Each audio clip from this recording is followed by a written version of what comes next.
Derrota pola mínima do Club de Fútbol Noia que os fai agardar unha semana máis para poder superar a barreira dos 40 puntos.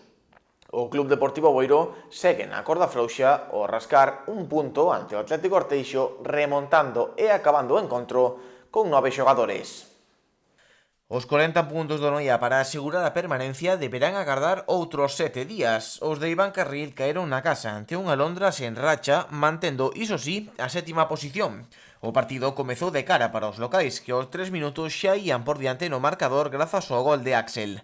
O tanto non fixo de menos o Alondras, que despuxo de ocasións para igualar o luminoso, aínda que sen fortuna. O Noia costoulle sacar o balón e manter a posesión, e o principal damnificado foi o arqueiro Chema. Non foron poucas as ocasións que tivo que atallar para manter a vantaxe. O paso por vestiarios fixo ben o Alondras, e só tardaron 5 minutos en atopar o empate cun gol de Yelko. Unha xogada embarullada castigou o Noia. Chema conseguiu repeler 2 disparos, pero a terceira foi a vencida por os visitantes, que poñían así o 1-1 no marcador. Só tardaron 10 minutos máis en darlle a volta ao partido co remate de Roy Tato, que subiu ao luminoso o 1-2. Os brancos non desistiron buscando a igualada, aínda que o seu bo xogo non se traduciu en perigo na área rival. Un resultado que corta a xeira de 6 partidos invictos para o Noia e que pospón a permanencia unha semana máis. Aínda así, manteñen a sétima posición con 39 puntos. Quen debe seguir remando para acadar a permanencia é o Club Deportivo Boiro, que este domingo sumou un punto ante o Atlético Arteixo, tendo que rematar o partido con 9 xogadores.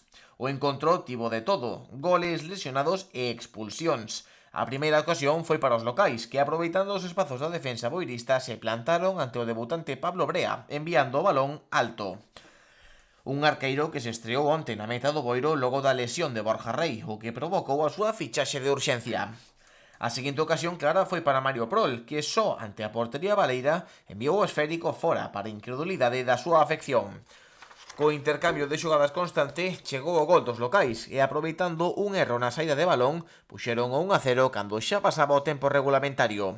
Os cambios nas filas visitantes no descanso deron a vida ao Boiro, empatando o partido no 76 cun gol de Dani Pedrosa, que tivo outra ocasión clara só un minuto despois. A seguinte xogada deixou o primeiro detalle negativo para os boiristas coa expulsión de Yoshi logo dunha falta na frontal da área. Só 5 minutos despois, Santi sufría unha dura lesión que o obrigaba a abandonar o verde. Sen marxe para facer substitucións, o Boiro viuse con 9 nos minutos finais do encontro. Nunha labor case heroica mantiveron o empate e volveron para casa cun punto. Este resultado deixaos na 12ª posición con 29 puntos, con só 2 de marxe por enriba do descenso.